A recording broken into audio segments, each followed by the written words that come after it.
What's up, guys? Welcome to today's video. I'm going to start this video off by saying one of my favorite YouTubers, a guy named Mikey Balzz, actually already made a similar video. I will link that video up in the description box, and I want to encourage you guys to go watch this video. I am making this video as an open letter to the powers that be that are making the decisions for Lake Guntersville and ultimately for setting the roadmap for how aquatic vegetation is managed on other fisheries down the road. I have been a part of seeing great fisheries get absolutely decimated by over spraying, by uncontrolled control of vegetation. I used to come through the Nashville area when I was in the Navy, fell in love with the area. I actually loved to fish this lake called Old Hickory Lake. And 12 years later, by the time I retired, they had killed every stitch of grass on it. They had turned it into pretty much a mud hole and made it one of the toughest places to fish. And so over the course of 10 years of living in Nashville, a couple of those I lived on the water on Old Hickory.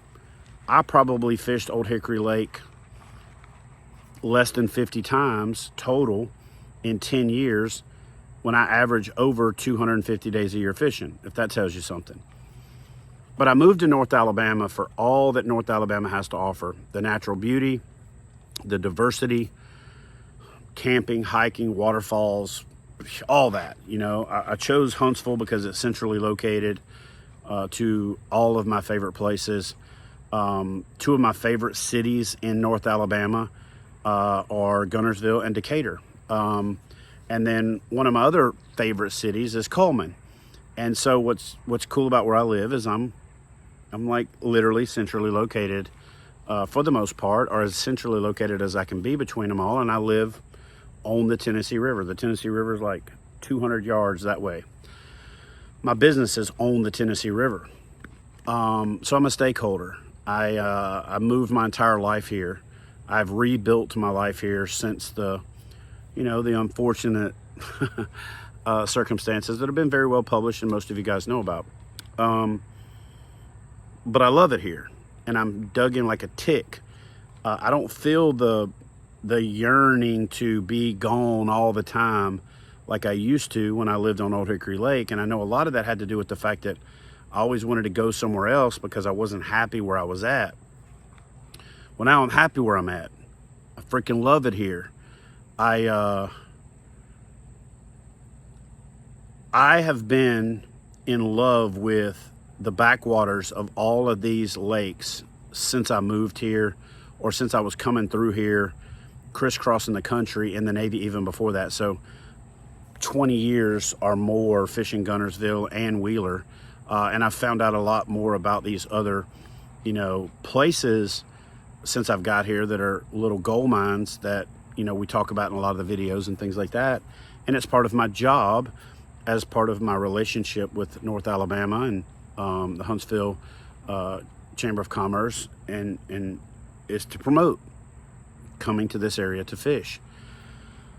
But I really need to do this open letter to not only the politicians, the people that are involved in this, management of aquatic vegetation, but also to you guys. Your voice needs to be heard. If you're coming to Gunnersville, be vigilant. Be on the lookout for excessive,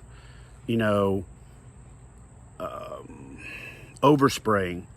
I understand that they need to spray. Actually, I don't understand the need to spray at all. I think everything should be managed mechanically, but I get it that there's an Army Corps of Engineers component, a TVA component. A lot of this stuff gets sucked into the dams, and this is a hydroelectric river system and all that other stuff. So I get that.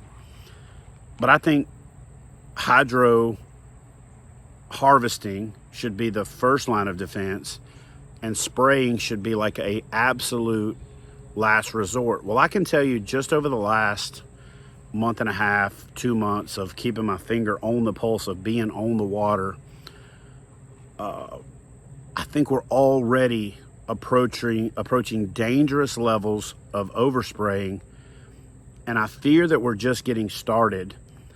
And I just think that that's a problem.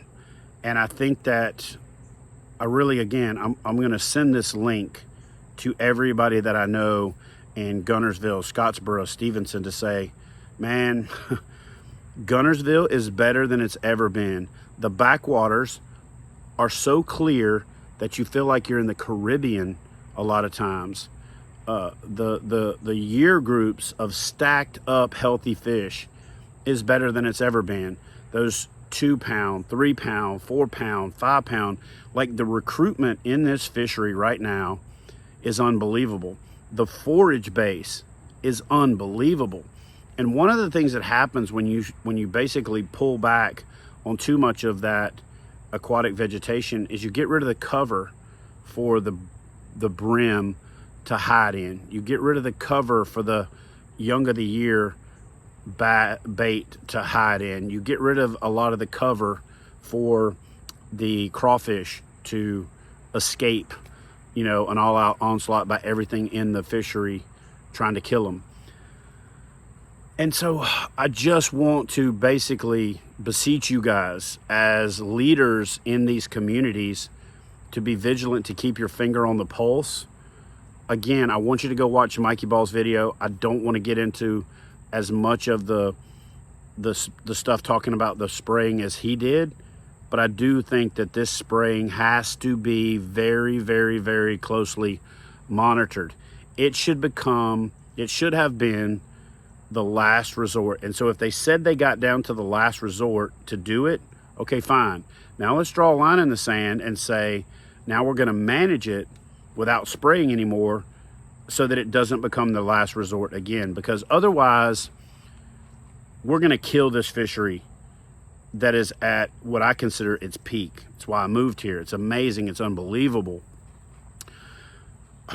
man. And so when you have something like these chemicals that are indiscriminate killers, they just are not what should be considered the primary method of management. I don't care what any industry expert says. Most of the people that are championing this have a benefit that they're going to gain from spraying.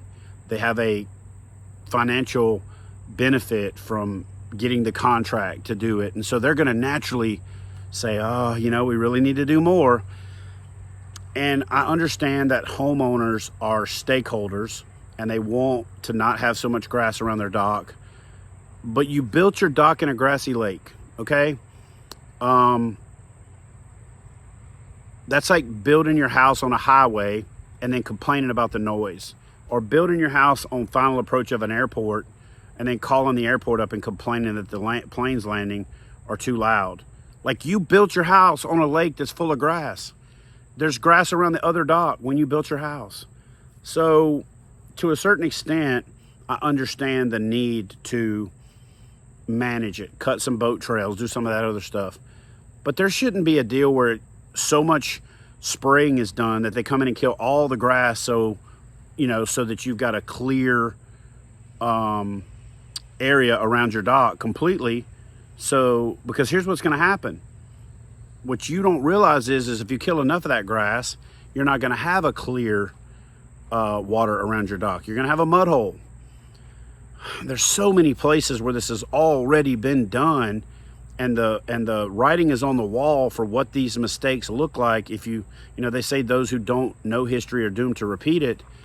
And it's honestly, it's kind of making me sick to my stomach to think about it. But I think if we get out ahead of it, if guys like Mikey Balzz keep his finger on the pulse and use his voice, if Ryan Salzman will speak up, if whoever is in this area, Nordsby, Wheeler King, all these guys, if they can speak up on this issue, I think we can keep it from the pendulum swinging so far to the right that it destroys you know, one of, if not the best bass fishery in the country. And I don't care what Bassmaster Magazine says. I think it's great that it's not listed.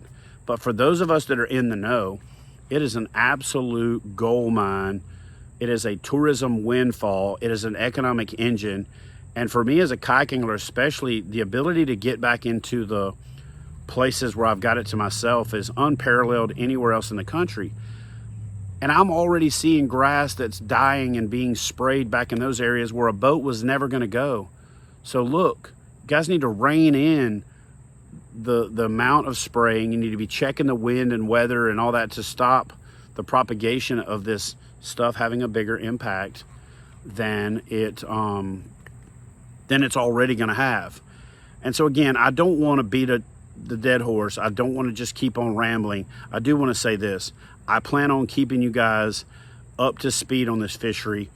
I know this isn't fishing per se, but the channel is called Chad Hoover Fishing, and Chad Hoover fishes on Gunnersville and loves to fish on Gunnersville and loves North Alabama.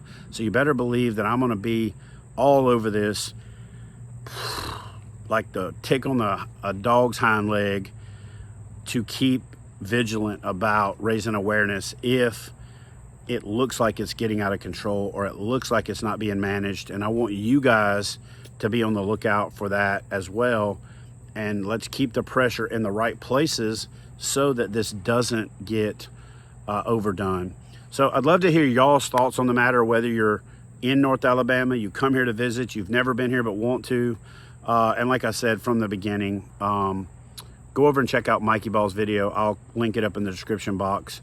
And weigh in on his video, weigh in the comment section here, and let me know what you guys think. But we got to do everything we can to not save the best bass lake in the country, but keep it from needing saving, if that makes sense. So love y'all. See you in the next video.